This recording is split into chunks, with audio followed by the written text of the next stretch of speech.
apresentação para a gente poder iniciar e não avançar muito no horário, que já são 8h28, né?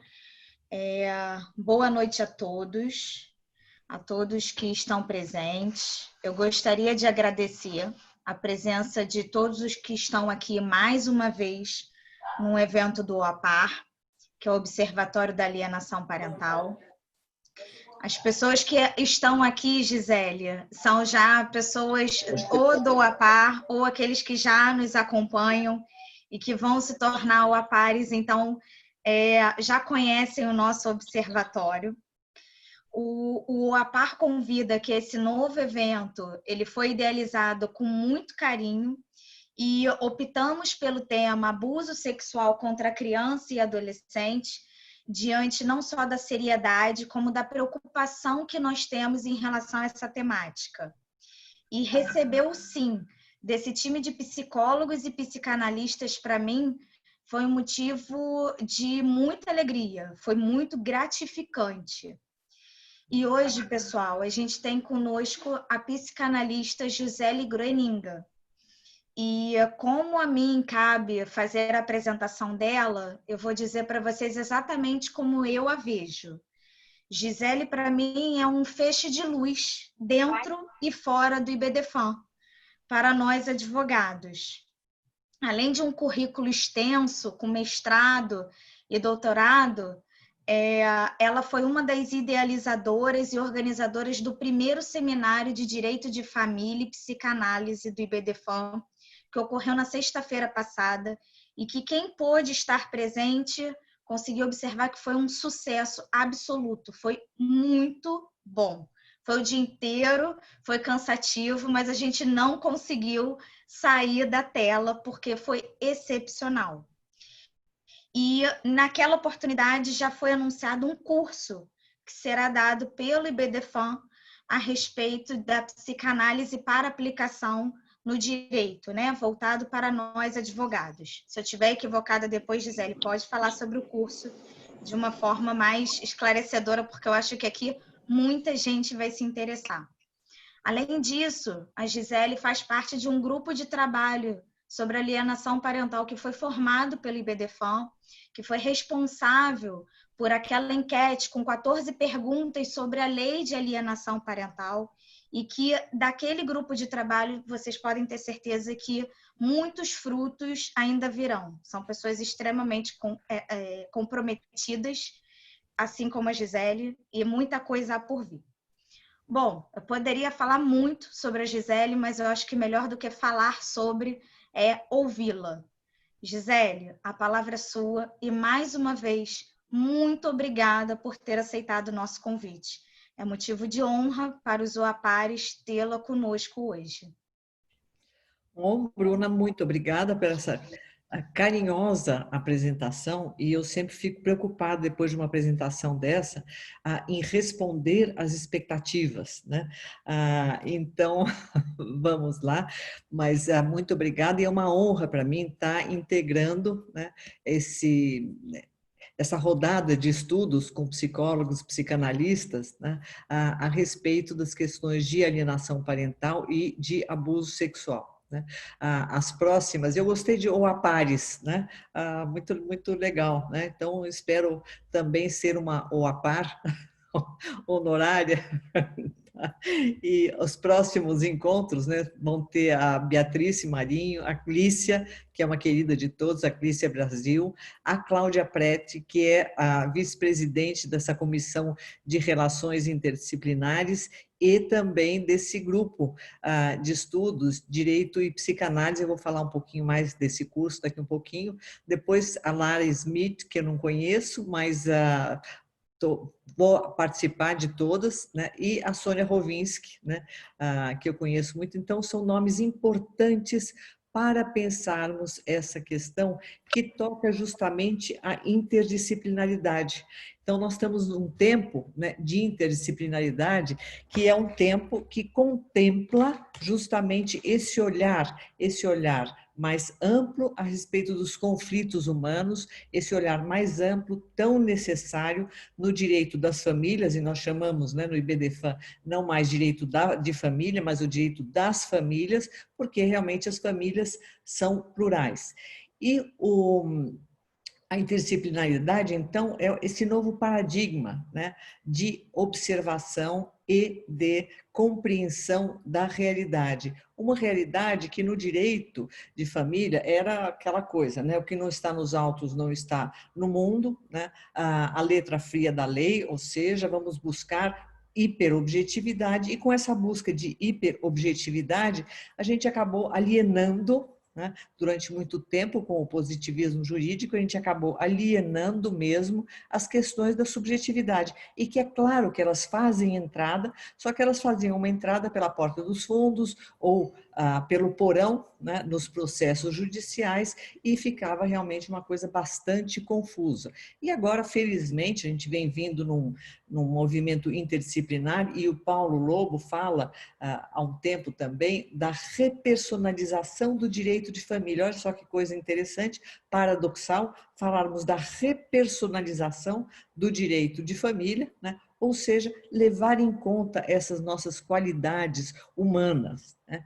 E quando falamos também na questão de abuso sexual, esse é um tema interdisciplinar por excelência, né? Porque toca muitas questões subjetivas e cabe ao direito, sim, buscar a objetividade na subjetividade das relações. Então, com isso, nós temos mudanças muito grandes. A gente deve citar também a entrada da afetividade, né? Não só da subjetividade, mas da afetividade no direito das famílias.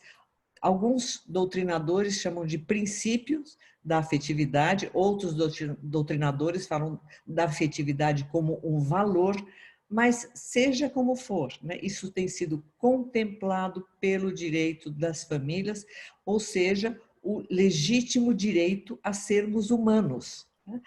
E nos processos, sobretudo, né, que são prenhes de muitas questões subjetivas, a interdisciplinaridade vem a somar muito com essa busca de objetividade e da necessária responsabilização, né? Ao direito cabe buscar a responsabilidade dos envolvidos, mas não sem levar em conta as questões subjetivas.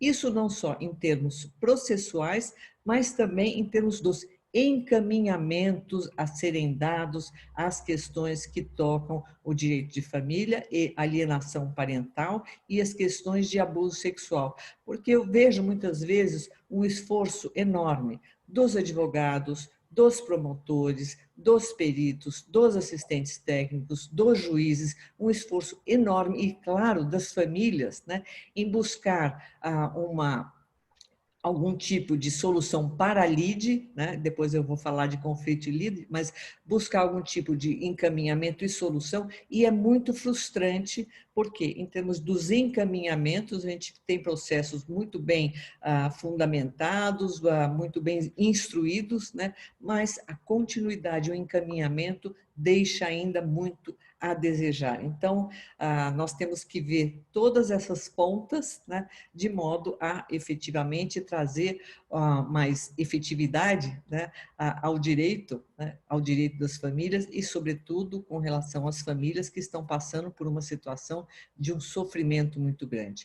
Quando nós falamos de abuso sexual, todos nós ficamos absolutamente indignados, né? É algo que toca muito fundo a todos nós. E por conta, muitas vezes, de ficarmos tão indignados, por conta de ser uma situação que toca a questões inconscientes de todos nós, nós temos assistido também uma série de injustiças nesta área, às vezes buscando a objetividade, buscando uma punição, e se cometem muitas injustiças. A história, ela é cheia de injustiças que são cometidas nesta área, tanto para um lado quanto para o outro, né? E o sentimento de frustração é muito grande. Vivemos um tempo agora que podemos dizer, esse tempo de pandemia, né, que se tem nos proporcionado esses encontros de uma forma muito mais fácil com pessoas de vários lugares, né? Mas esses tempos de pandemia são efetivamente traumáticos para todos nós. E quando falamos em trauma, nós devemos pensar que o trauma o que é? É uma quantidade de estímulos maior do que nós podemos elaborar, maior do que nós podemos digerir e tem um efeito paralisante, tem um efeito, né, realmente que nos assoberba muito o nosso psiquismo e nós levamos um tempo para digerir, para elaborar, para encontrar representantes, encontrar explicações. E eu estou trazendo essa situação traumática que todos estamos vivendo, porque isso até nos permite uma certa ponte, uma empatia com as situações de trauma que são causadas pelo abuso sexual e pelas denúncias errôneas de abuso sexual. São situações traumáticas. Na atualidade, nesse trauma que nós vivemos, então, nós vemos o quê?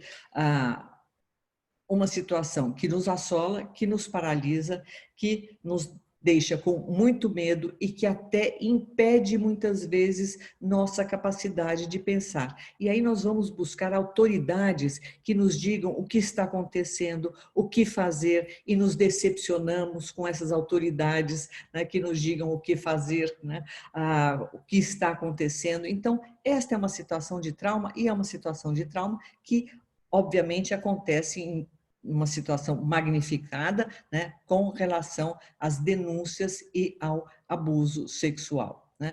Então, capacidade de nos indignarmos, importantíssima, fundamental. Os números relativos às denúncias e aos abusos sexuais são absolutamente estarrecedores na sociedade, são estarrecedores e não é alguma coisa só do nosso país, é alguma coisa que a gente vê, é uma situação que a gente vê no mundo todo, né?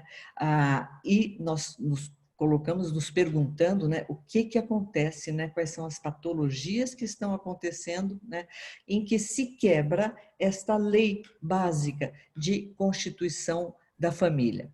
Eu gosto sempre de trazer a definição de família como uma estrutura em que cada um ocupa um lugar e exerce uma função. É uma estrutura hierarquizada, sim, e ela é pautada pela lei básica de constituição da família, e o presidente do BDFAM, Rodrigo da Cunha Pereira, ele tem um livro que eu acho precioso, eu sempre recomendo, que é Direito de Família, uma abordagem psicanalítica.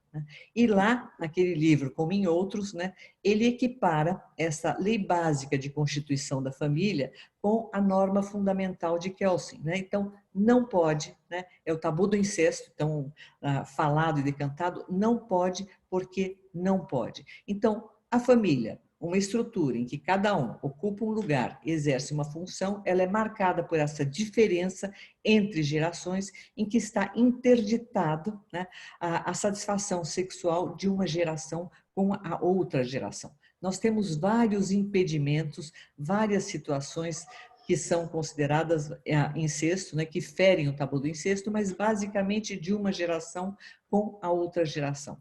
E sempre temos essa pergunta, né? Bom, mas o tabu do incesto ele existe por uma questão de prevenir, né, possíveis deformidades que podem haver, né, se houver uma questão genética entre um e outro, né, uma igualdade genética, né, entre um e outro, então é para prevenir esse tipo de situação. Não, não é só isto, né, isto também, mas o tabu do incesto, ele é constitutivo da nossa civilização, ele é constitutivo das famílias e ele é constitutivo mesmo do nosso psiquismo. Ele vem muito antes, né, de Mendel, aquele padre que ficava lá com as ervilhinhas, né, vendo as ervilhas que cruzavam com quais, né, e o que daria depois, quer dizer, vem muito antes dos primórdios da genética, né?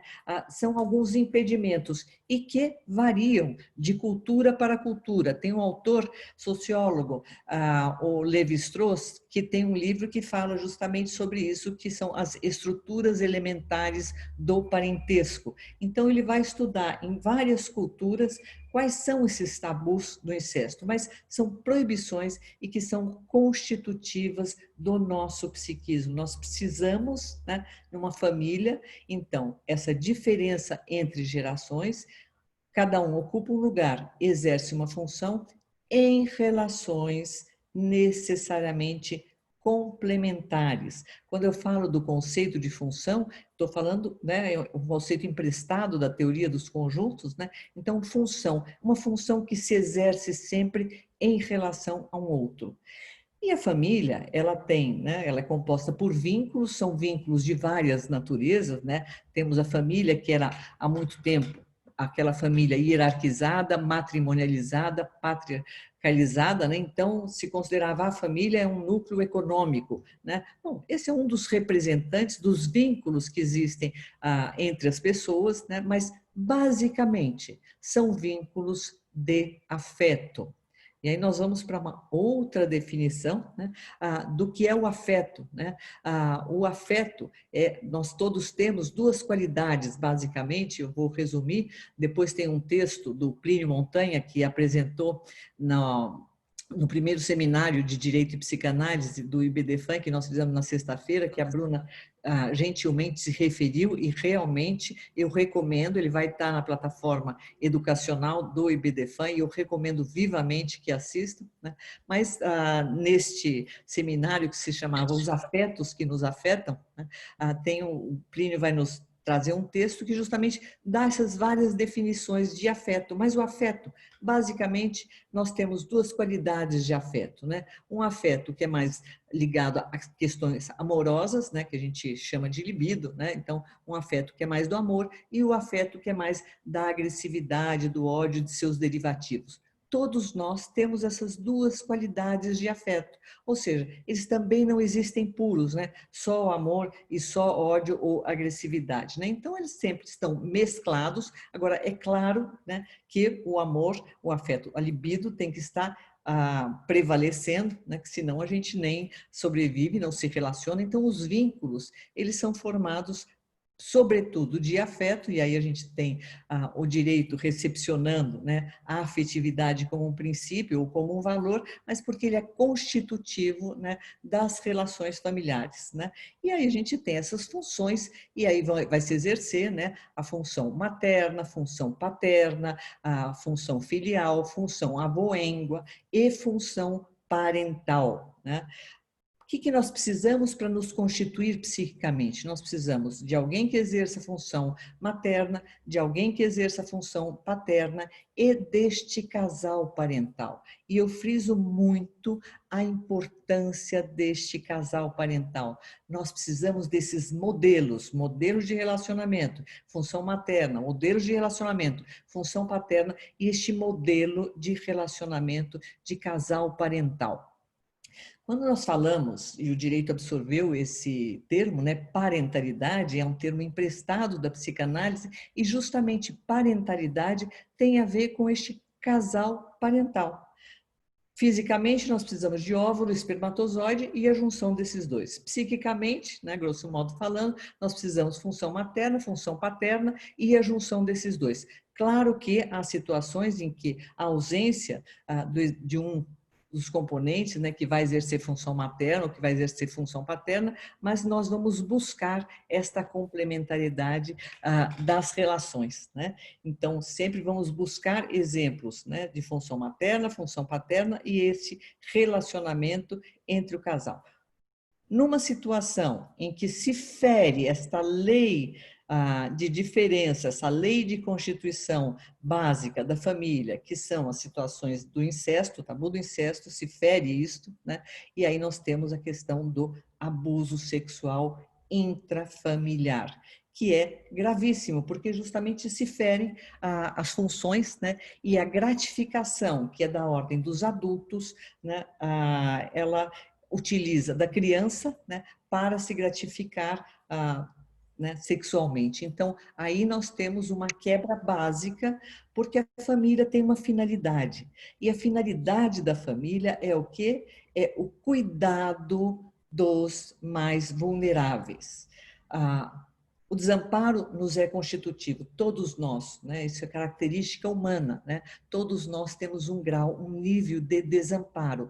E nós temos uma infância que se prolonga durante um bom tempo, uma adolescência que se prolonga durante um bom tempo, que nós vamos constituindo a nossa personalidade, né? Mas todos somos vulneráveis. E a família, então, ela vai ter a finalidade do cuidado e proteção daqueles que são mais vulneráveis. Entenda-se, as crianças, os adolescentes, atualmente também os idosos, mas eu lembro que todos somos vulneráveis. Fazendo um outro paralelo com esses tempos de pandemia, né, em que todos nós estamos nos reconhecendo e verificando o grau de vulnerabilidade que também nos é constitutivo.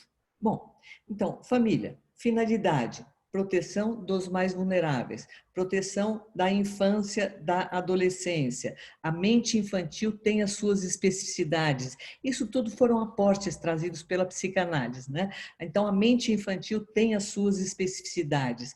E dentre essas especificidades da criança, nós temos o quê? A possibilidade ou o exercício bastante grande da função da fantasia, né? E vai se estabelecendo, a criança vai estabelecendo ao longo da sua vida o que é real, o que é fantasioso, ela vai passando por fases de aproximação afetiva com um dos genitores, esse é o nome que a gente tem, né? Com um dos genitores, com outro genitor, ela vai colorindo a partir da sua subjetividade esses genitores, né? Então, horas a mãe pode ser vista como a bruxa, horas como a fada, o pai horas como o herói, horas como o bruxo, como o bandido, né? Mas isso tudo faz parte do quê? Da constituição psíquica da criança, e ela vai ganhando em níveis de realidade, mas a criança tem um nível grande de fantasia. É desejável que ela tenha esse nível grande de fantasia e ela vai estabelecendo o que é a realidade e o que não é a realidade com a ajuda, com a colaboração, né, da família, da escola, e aí vai todo o processo de amadurecimento, inclusive a própria educação. Então, vejam, a infância é muito vulnerável, né? E muito vulnerável também e, sobretudo, a estas questões de abuso sexual.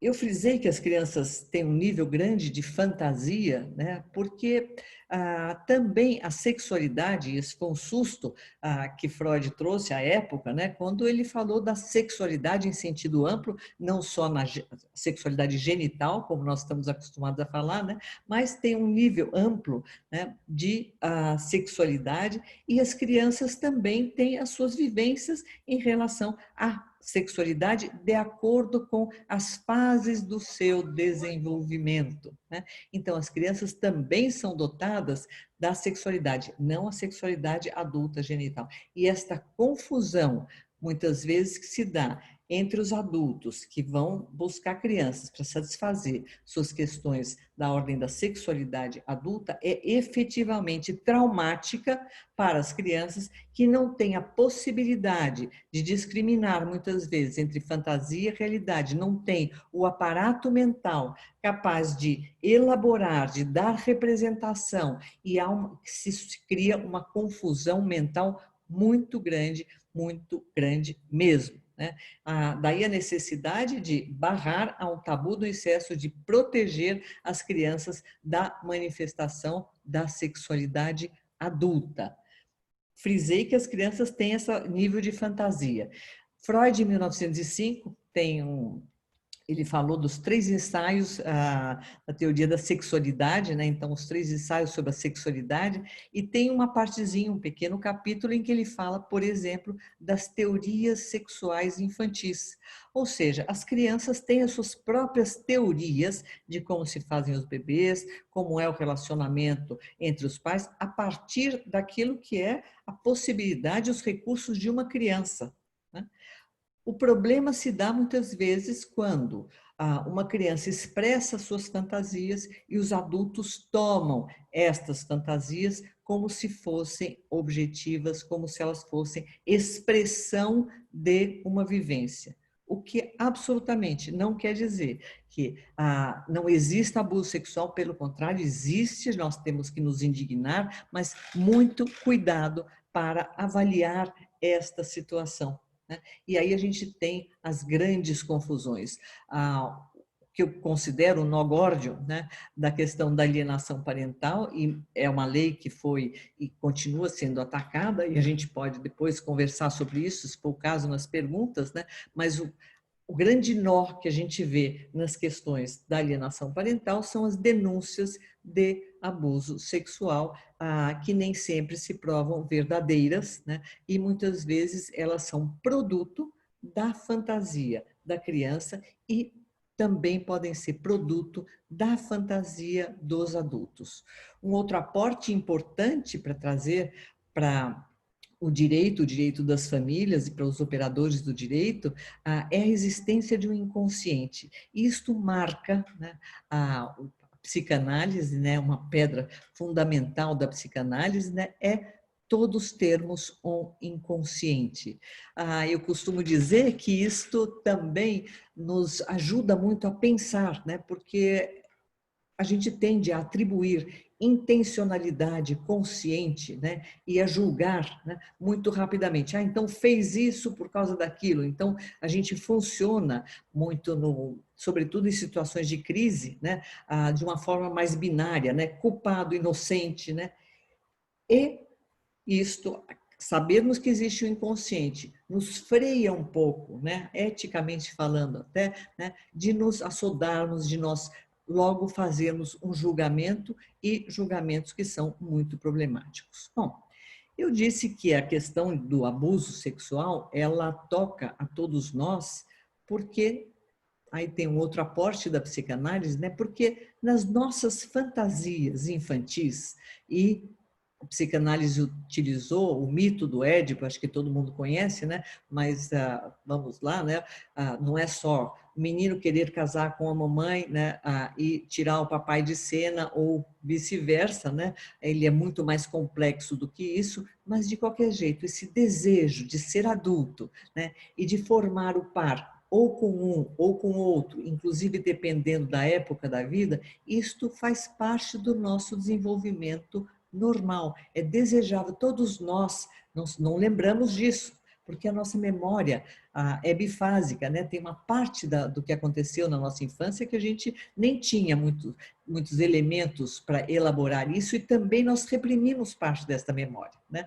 Mas no nosso inconsciente também nós temos esse tipo de desejo, né, que já esteve lá, quer para formar um par com o papai ou um par com a mamãe. E quando ocorrem essas situações de abuso sexual, é como se, dependendo de como estivermos, né, e como por constituir a nossa personalidade, é como se isso funcionasse como um fósforo numa pólvora que está presente em todos nós. Por isso é que nós vemos reações tão apaixonadas e tão passionais, né, nessas situações de abuso sexual, de denúncias de abuso sexual. Então, isso precisa ser claro, né, contar com uma contribuição, e aí eu vejo a contribuição da psicanálise como absolutamente essencial, e a Bruna falou que no IBDFAN nós vamos lançar esse curso, não é um curso de formação em psicanálise, absolutamente, mas são alguns conceitos operativos de psicanálise para os operadores do direito, ou seja, ampliar um pouco o conhecimento. Isso absolutamente não quer dizer que ninguém vai ser psicanalista, né?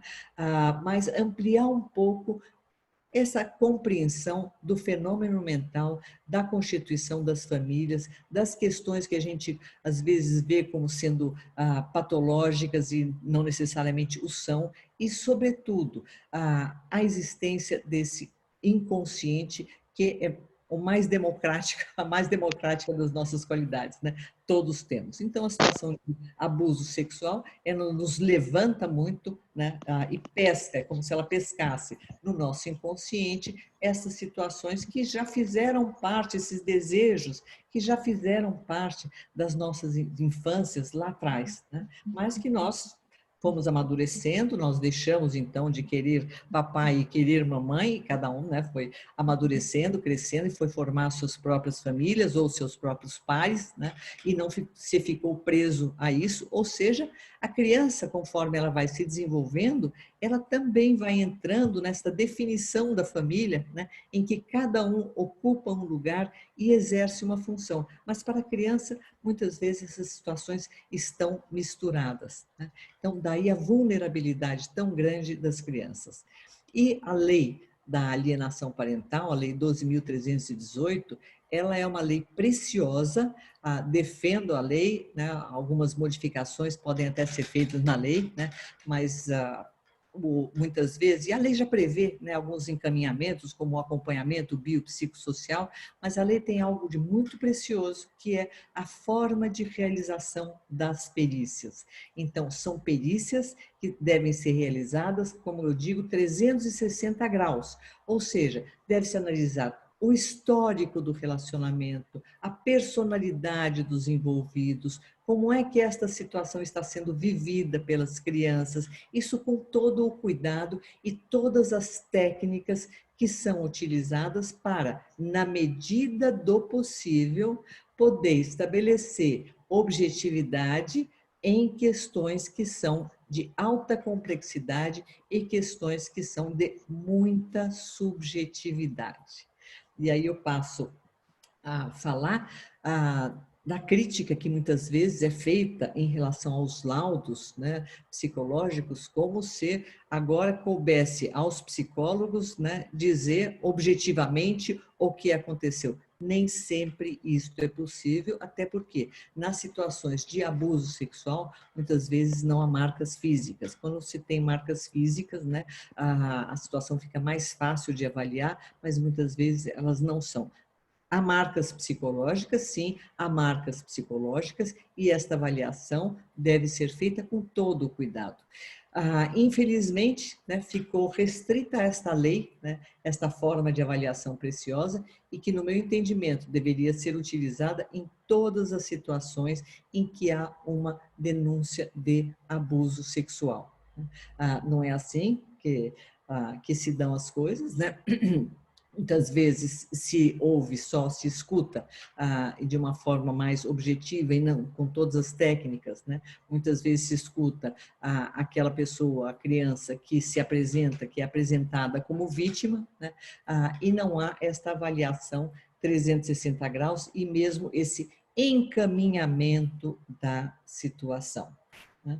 Então, na questão das denúncias de abuso sexual, nós continuamos funcionando de modo binário, vítima-algoz, não que não hajam vítimas, não que não hajam algozes, vejam bem, mas precisamos ter um olhar mais amplo para esta situação. O que nós podemos ter certeza, e aí a certeza absoluta, é que quando há uma denúncia de abuso sexual, seja ela falsa, seja ela errônea, seja ela procedente, verdadeira, há uma situação de violência psicológica que está acontecendo nesta família.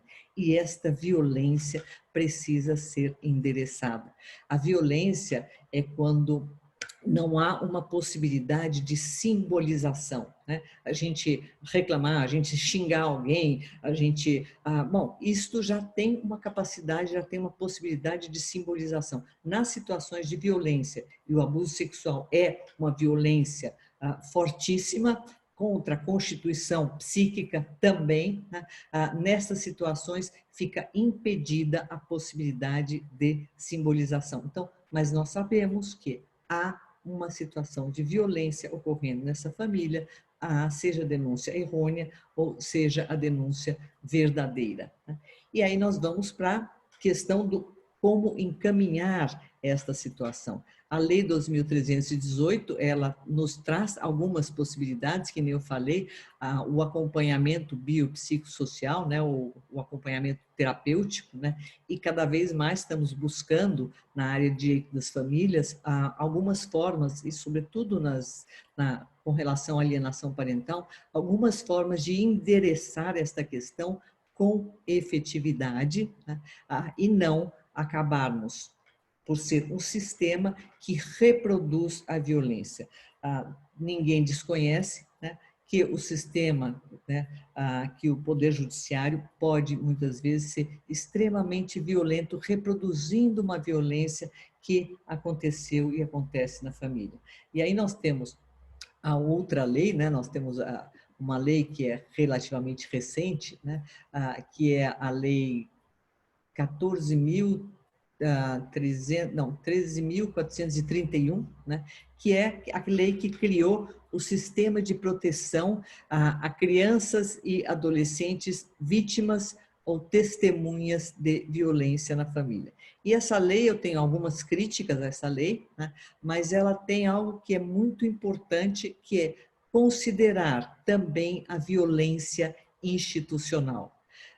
O que nós tínhamos até recentemente, e nós tivemos isso também antes da Lei Maria da Penha com as mulheres, mas o que nós tínhamos recentemente, né, eram entrevistas e mais entrevistas, avaliações e mais avaliações que reproduziam de alguma forma aquele trauma vivido. E mesmo que fosse uma memória criada, né, uma fantasia criada, esta fantasia corria o risco, inclusive, de ser tomada como se ela fosse realidade, dada a repetição e o aval àquele discurso que podia vir a partir das autoridades, aqueles que escutavam a criança, escutavam uma, duas, três vezes. Então, tivemos aí uma série de questões aí de violência institucional. Eu disse que eu tenho críticas à Lei 13.431, porque, se eu não estou errando o número, acho que não, porque é uma lei que também trouxe algumas inovações com o depoimento especial, com a escuta especial, mas não necessariamente 360 graus e profissionais que sejam formados para fazer uma escuta. É diferente a escuta, né, escutar uma criança ou ouvir uma criança, né?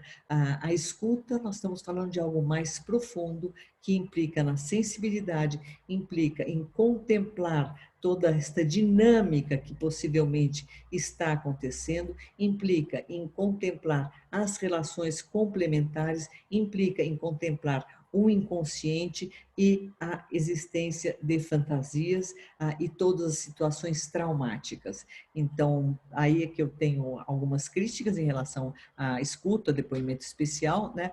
E aí eu retomo a importância desta avaliação 360 graus.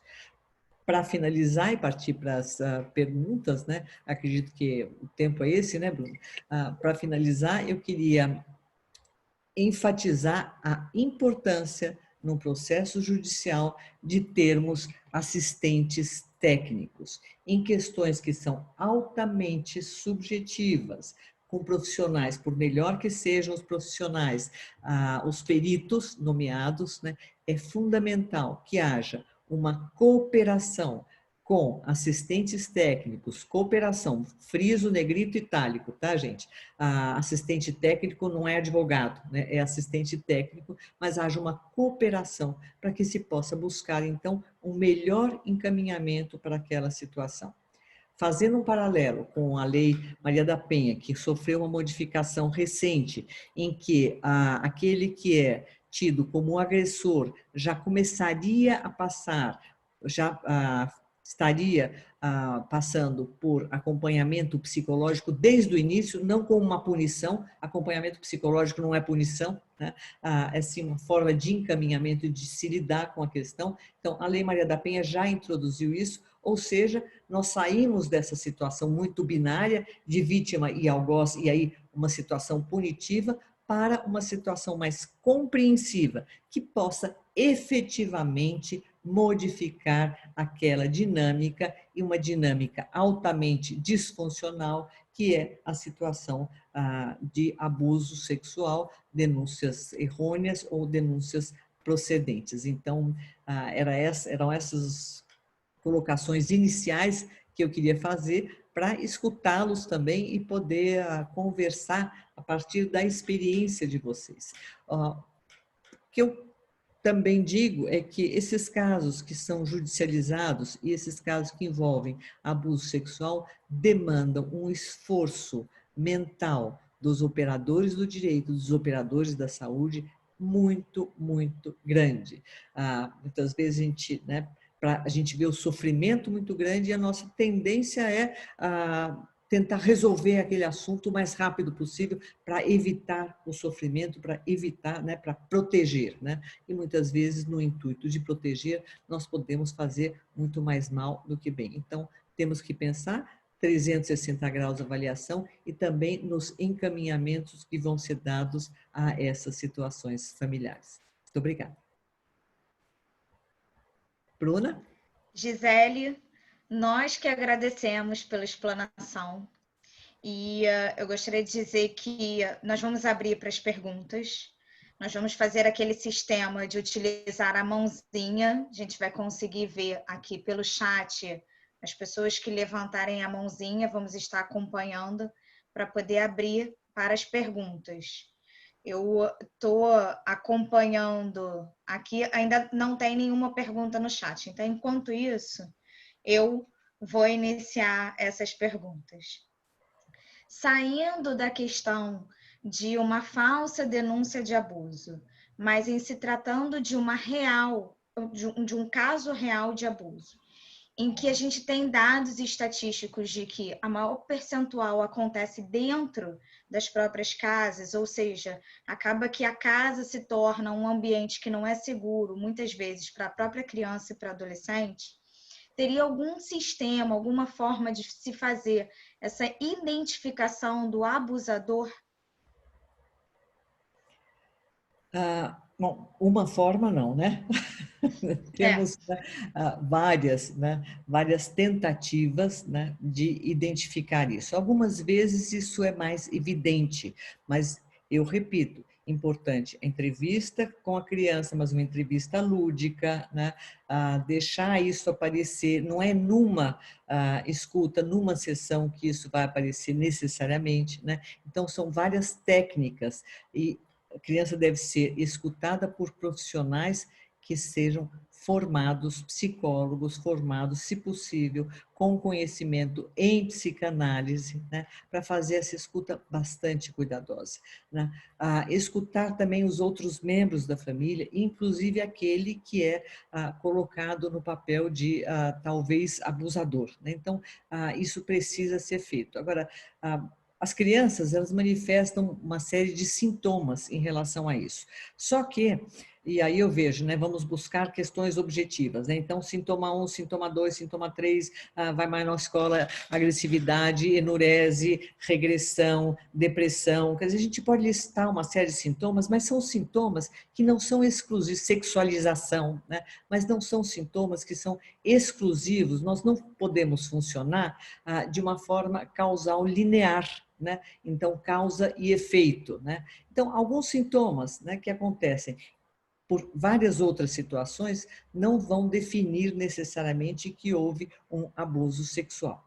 Agora, lógico que a gente vai acompanhar isso. E aí a gente vê, muitas vezes, aquele que é o abusador também sofreu de abusos na infância. Isso não necessariamente, não é todas as vezes, mas ele mesmo sofreu de abuso. Eu gosto do Sándor Ferenczi, que era um psicanalista contemporâneo de Freud. Ele é conhecido como o enfant terrible da psicanálise, mas ele realmente tem textos preciosos. E tem um texto dele que eu gosto muito, que é a confusão de línguas entre os adultos e a criança. É um texto, se não me engano, de 1933, em que ele fala o seguinte, que o adulto tem a linguagem da paixão e a criança tem a linguagem da ternura. A criança interpreta o que pode ser a linguagem da paixão, da sexualidade adulta, como se fosse a linguagem da ternura. né? Tá certo que ela também tem um misto, né, de medo de prazer, pode acontecer de prazeres, né, da ordem da sexualidade, mas é da sexualidade infantil. Então ela interpreta aquilo que vem do adulto como linguagem da paixão, como se fosse da ordem da linguagem da ternura, né? E é um adulto de quem ela depende também, de quem ela tem medo, de quem ela depende, muitas vezes a quem ela ama, né? Então, muitas vezes se forma um conluio, né, entre esta criança e este adulto que é um abusador, né? Então, isto vai trazer marcas profundas. Essa criança mais tarde, isso vai ficar no inconsciente. E essa criança mais tarde, quando adulta, poderá repetir com os seus filhos ou com outras crianças aquilo que sofreu na infância. Veja, nós aprendemos, né, pautas relacionais, né, com os nossos pais, nós nos identificamos com eles, né? E esta pode ser uma identificação que aconteça também para as crianças, né? E aí elas poderão repetir mais tarde, né?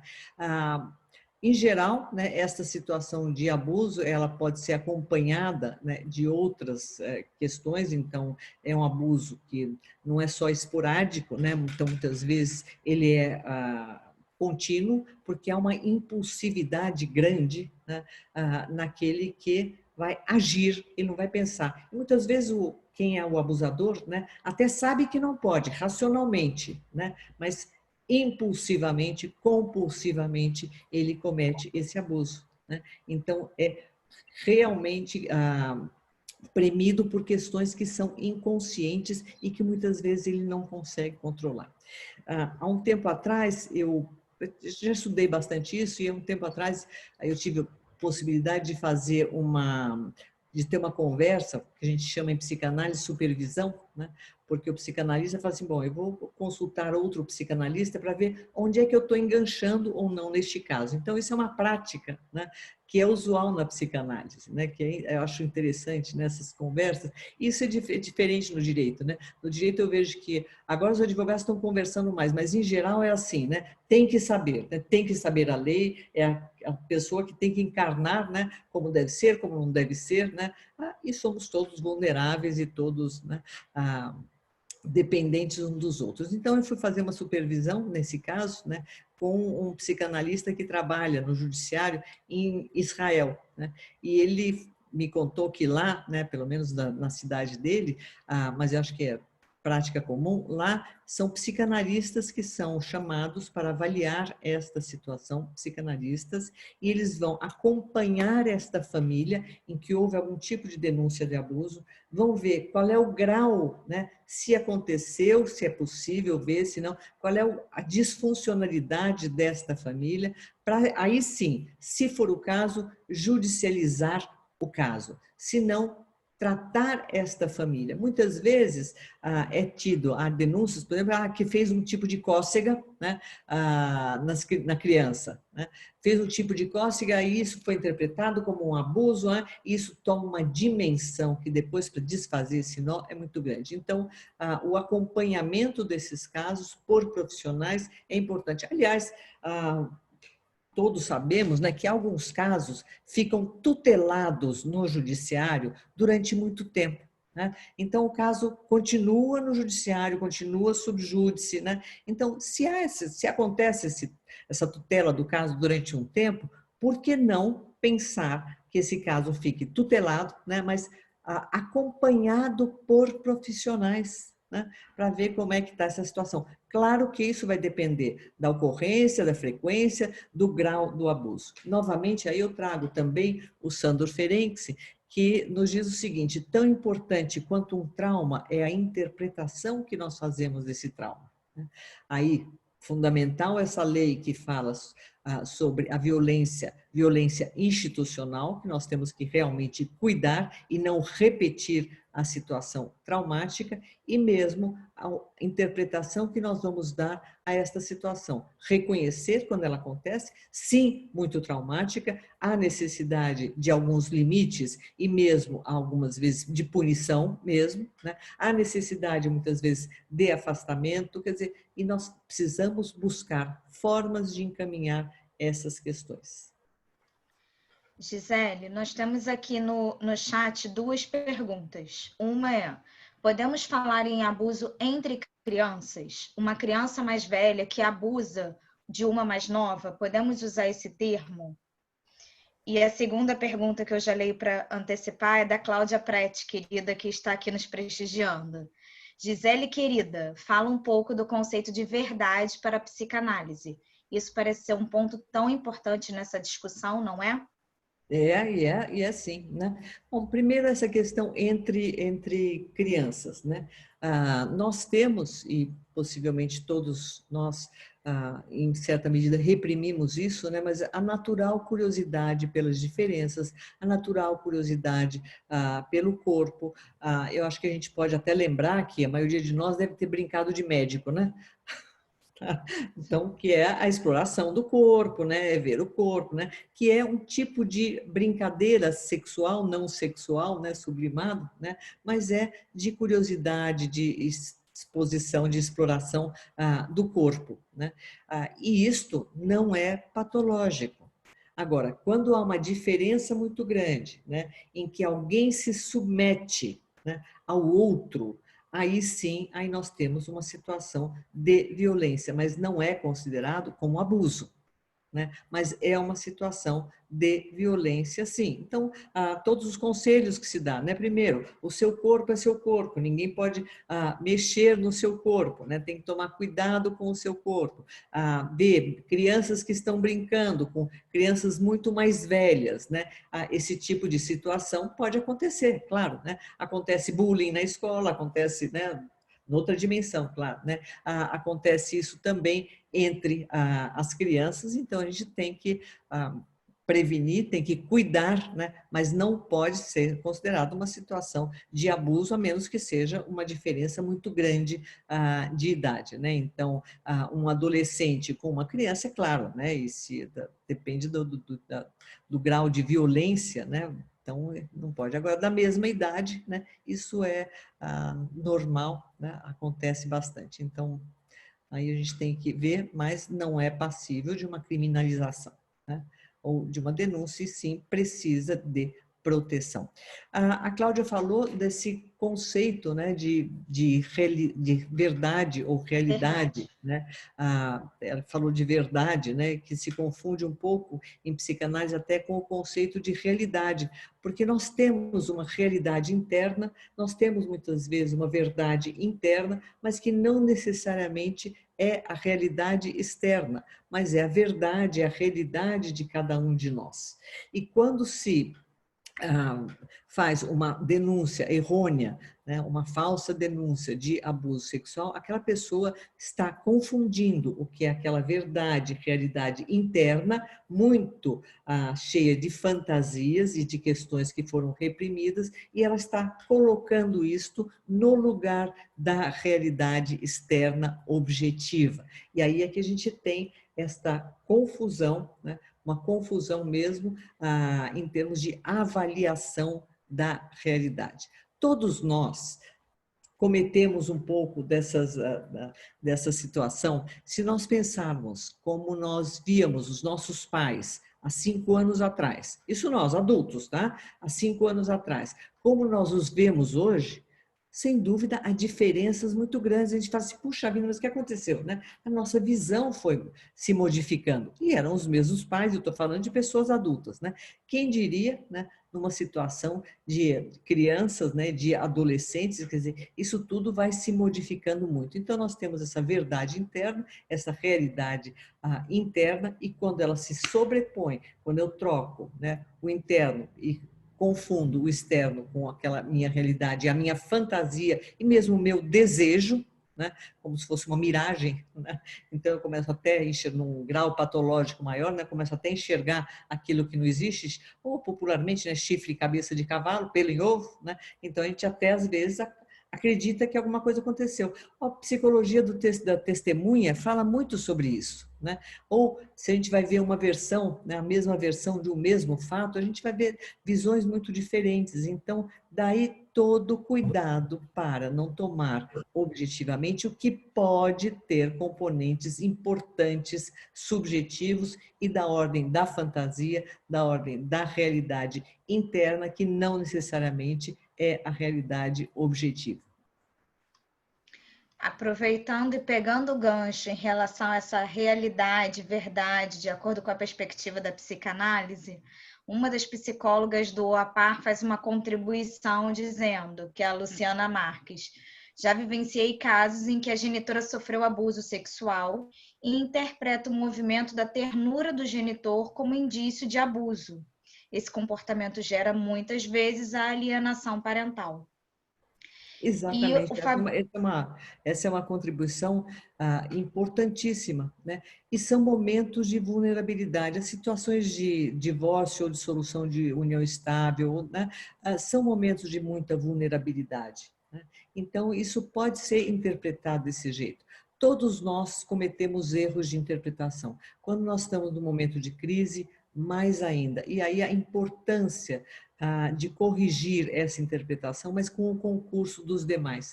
Nas situações de abuso ou de falsas denúncias, eu vejo muito um papel, às vezes, das avós, né, que é muito forte, né, referendando. Já tive casos em que a avó referendava muito a visão da mãe, né, e olha que curioso, eu fui contratada como assistente técnica pela mãe, né? Mas até o final eu não me convenci da existência do abuso, né? Não me convenci, mas fui muito clara, né? E aí se pôde trabalhar, porque é difícil quando alguém vem, né? Então a gente toma como se fosse a causa, o advogado, né? Acreditar naquilo. Não, então vamos ponderar, vamos ver, né? E aí a gente, né, pode estabelecer um pouquinho mais o que aconteceu na realidade, ou algumas vezes não, gente. Gisele, essa observação é muito importante, né? Porque, infelizmente, às vezes os clientes pensam que quando eles contratam, quando o advogado indica uma assistente técnica, na verdade é uma compra de laudo. Não, a gente não está encomendando um laudo. Na verdade, a gente está pedindo um auxílio técnico diante da nossa limitação de conhecimento, que não passa pela psicologia ou psicanálise, somos advogados, nos auxiliar naquela questão, naquela demanda, prevendo Claro. uma melhor solução para aquela família, né? Claro, exatamente. E eu já vi até, né, essa situação de o assistente técnico é parcial. Não, ele só é parcial na possibilidade que ele tem de acesso aos dados como um todo. Mas, na psicologia, vamos retomar a definição de família e que deve ser tomada eticamente, de acordo com a ética da psicologia, né? São relações complementares, são vínculos que têm nuances conscientes e inconscientes, e nós precisamos buscar, então, não é só o superior interesse da criança e da família, mas o superior interesse da criança e do adolescente, mas o superior interesse da família, porque o que acontece numa família necessariamente vai afetar os demais. Então, a gente tem que realmente tomar cuidado com esse sistema que está em um momento de muita fragilidade quando há uma situação de denúncia e de abuso sexual, mais ainda, né? E aí é necessário o limite, é necessário o corte, e é desta forma, não, porque essa é a lei básica de constituição da família, a lei básica de constituição do psiquismo, e isto precisa realmente ser interditado, impedido, e muita terapia, muita possibilidade de elaboração deste trauma. Veja, a existência, a ocorrência de abuso sexual não é uma sentença de insanidade, né? Porque às vezes a gente toma isso, né? Puxa vida, sofreu um abuso, então para sempre, né? Cuidado com esse tipo de estigmatização que se pode fazer, né? E aí eu tenho certas ressalvas, né, com alguns grupos que vão só focar nesta situação, né? A pessoa é mais do que um abuso sofrido. né? E ela precisa ter a possibilidade de elaborar aquilo, né? Para não ficar com esse estigma, porque esta é uma vitimização que a gente pode cometer com a melhor das intenções. Nossa, são muitas frases anotadas, mas essa daqui, a pessoa é muito mais do que um abuso sofrido. Você pode ter certeza que isso vai virar um post em breve no Instagram do OAPAR. Nós temos mais uma pergunta aqui que é do Fabrício. Gisele, existe o caso do abusador que comete atos que, a seu ver, são de ternura, de carinho, mas que são prejudiciais para uma criança? Veja, quando você fala, existe o caso do... Fabrício, obrigada. Existe o caso do abusador, né? No ver deles, são de ternura, né? Mas, claro, que são prejudiciais se ele estiver cometendo um ato de satisfação da sua própria sexualidade, né? Através do carinho que ele está fazendo com aquela criança, né? Então, isto é uma situação de abuso, né? Uma situação de voyeurismo. Né? E hoje nós temos essa outra questão, né, que é justamente a internet ou a deep net, né, em que há situações de abuso, né, cometidos, né, não é um abuso físico, né, mas abusos psicológicos, né, pedofilia, quer dizer, há uma série de perversões aí muito sérias mesmo, né? Muito sérias mesmo. E aí o Fabrício pergunta, bom, e essa satisfação de sexualidade pode ser inconsciente? Não, a satisfação da sexualidade, ela é algo palpável, né? Ela não é necessariamente inconsciente, né? Não havia pensado dessa forma, não, né? Agora, é movido por questões do inconsciente, sim, né? Em que se borra esta possibilidade, né? Esta proibição do incesto, né? Não se quer dizer novamente, né? Tem que se ter uma atitude firme, limites, encaminhamento, se for o caso, punição também, né? Mas tem que ter uma compreensão ampla desta situação. Gisele, tem uma mãozinha levantada que é da Ana Carolina Castro. Carol, pode abrir seu microfone. Oi, Gisele, boa noite. Primeiro, eu queria agradecer por essa palestra maravilhosa. Está todo mundo falando que está incrível e realmente está. Muito obrigada. A minha pergunta... Obrigada. A minha pergunta é, no caso onde o filho, adolescente já, dorme rotineiramente com um dos genitores. Eu não estou falando de abuso em questão de toque, nada disso. Mas no caso desse pernoite sempre ser na cama com outro genitor, seja ele a mulher, seja ele o homem. Isso pode gerar alguma sequela para esse adolescente? Bom, eu acho que já há uma situação que é um tanto comprometida em relação à consideração da maturidade daquela criança, maturidade daquele adolescente, né?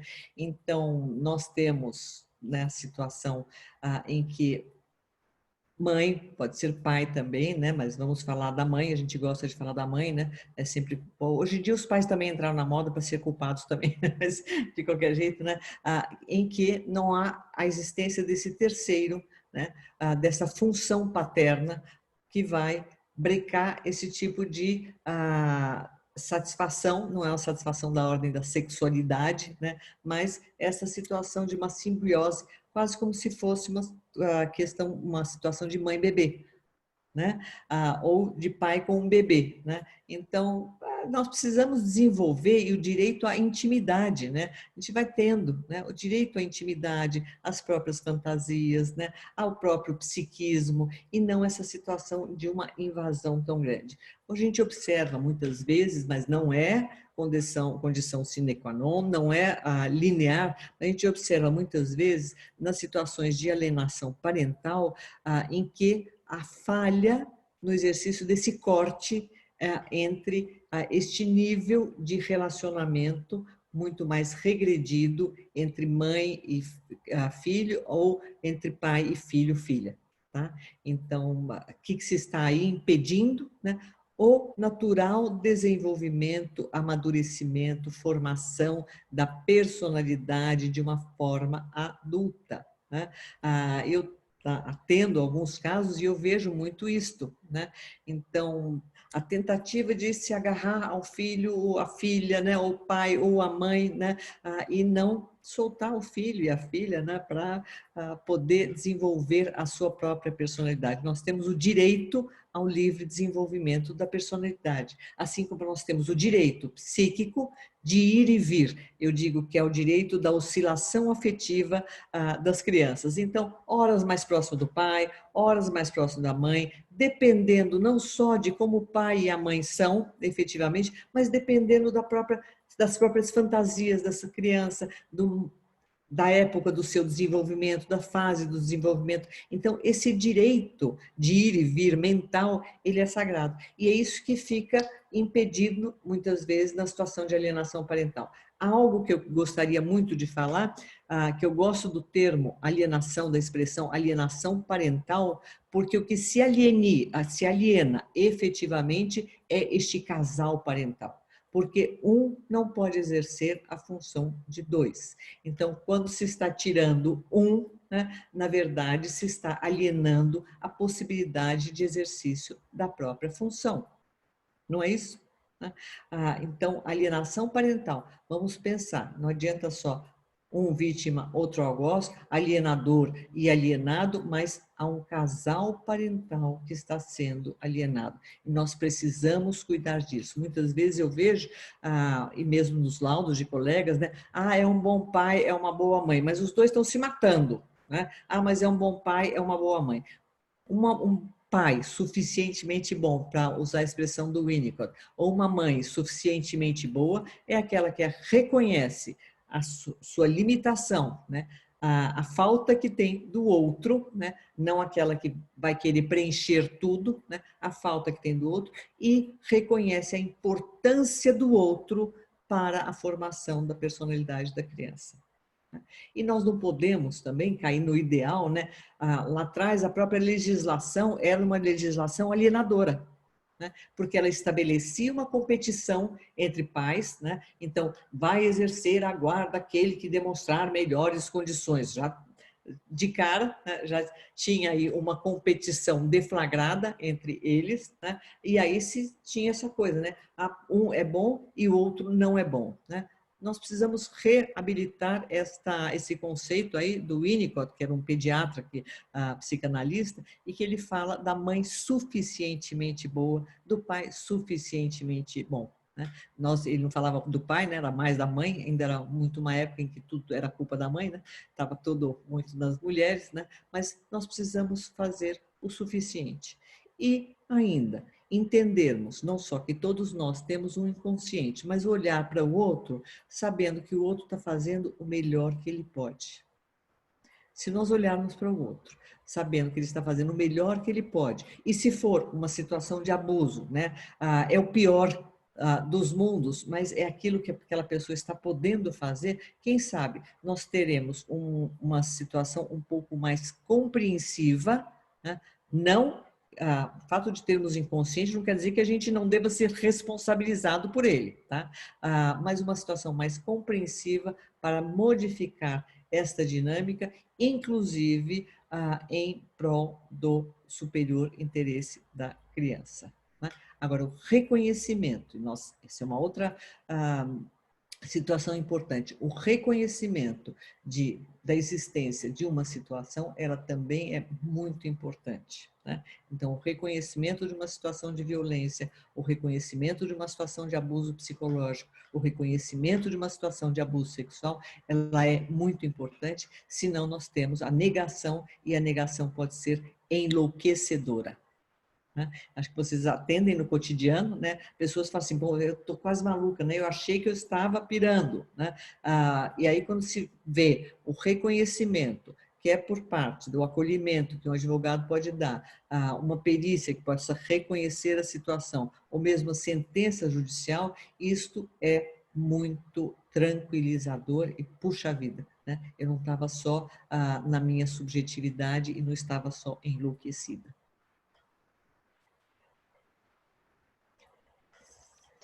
Estava muda. Gisele, temos aqui uma última pergunta para a gente já se encaminhar, infelizmente, para o final, porque eu ficaria aqui por muito mais tempo, mas da Aline, perguntando: gostaria de compreender a perspectiva da psicanálise sobre a triangulação da situação abusiva. Qual a função da mãe ou do não abusador na manutenção da violência? As perguntas aqui a gente pode, ainda bem que vocês vão ter mais conversas com psicólogos, psicanalistas, né? Porque a gente pode conversar assim qualquer semana sobre isso, mas vamos lá, né? E eu brinco assim, em geral as perguntas vêm assim: qual é a visão da psicanálise? Aí eu falo assim: ai meu Deus, eu tenho que falar em nome da psicanálise, né? Também fica complicado a gente falar em nome da psicanálise, né? Mas daquilo que eu posso compreender, né? E daquilo que eu estudei, né? E que o instrumental psicanalítico, porque a psicanálise é uma forma de tratamento, mas de compreensão, né, da personalidade, de encaminhamento, mas compreensão de fenômenos que de outra forma seriam inacessíveis, né? Então daí a importância do inconsciente, de todos esses pilares da psicanálise que nós vamos ter oportunidade de desenvolver no curso Psicanálise e Direito do IBDFAN, né?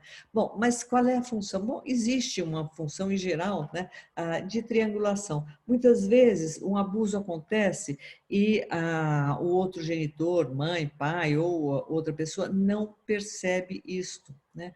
Muitas vezes, né, não consegue reconhecer, né, nem os indícios, e a criança pode vir, pode falar, mas isso é uma situação tão estarrecedora muitas vezes, é tão chocante que a gente simplesmente pode negar esta situação.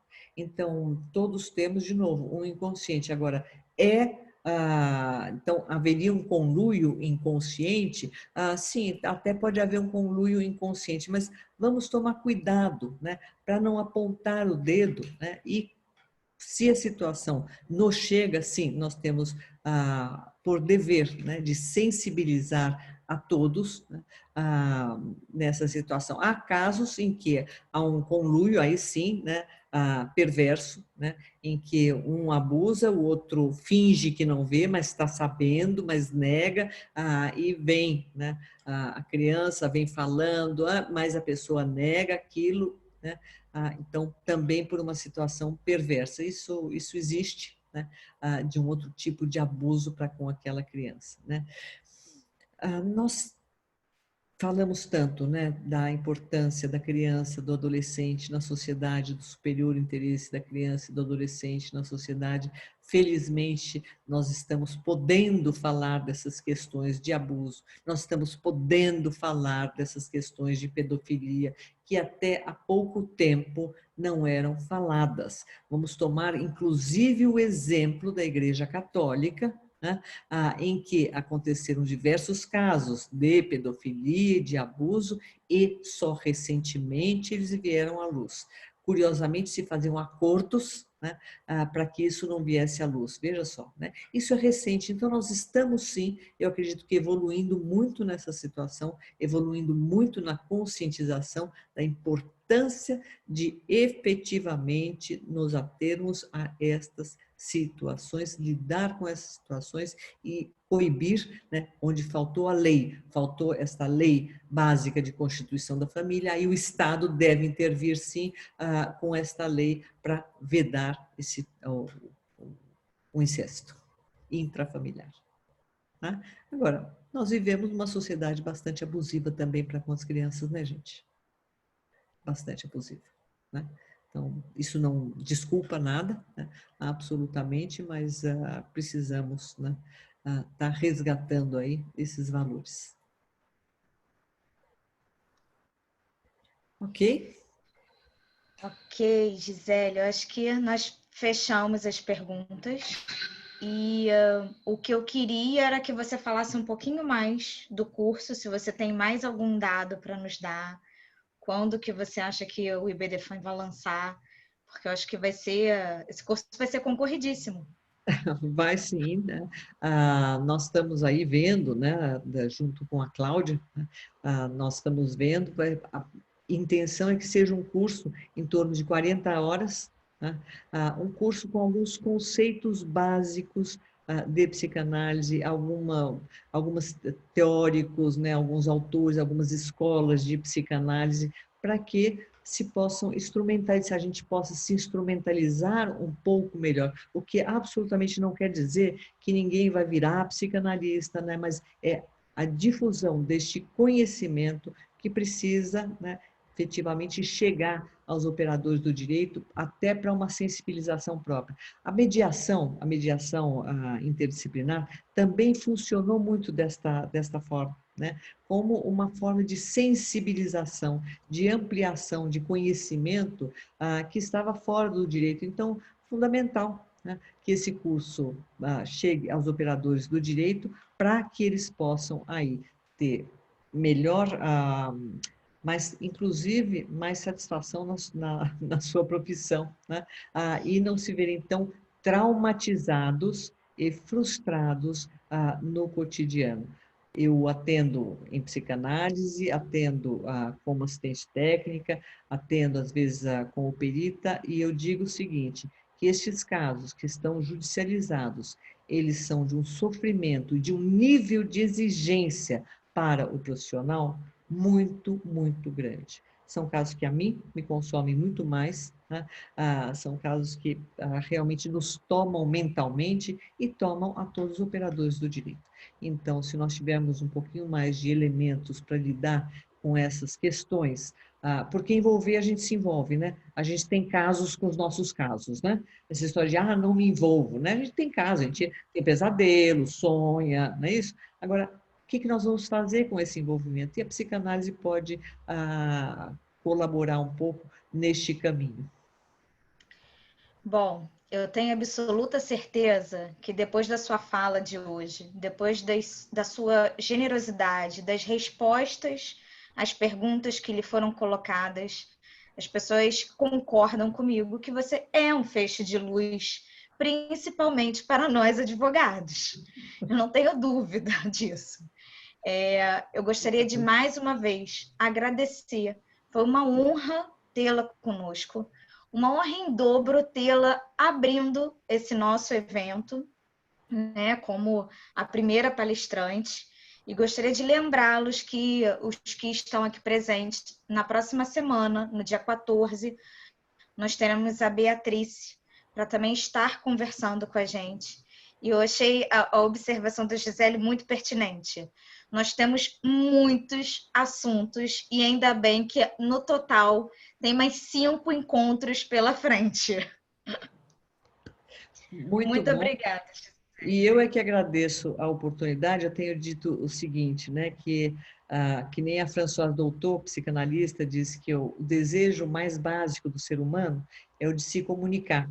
E eu agradeço, então, vocês terem me propiciado satisfazer um pouco desse desejo. Obrigada. Muito honrado. Bom, estamos agora encerrando o nosso primeiro evento do A Par Convida e mais uma vez agradecendo a Gisele e a generosidade dela de estar conosco hoje aqui. Muito obrigada, Gisele. Uma boa noite para você.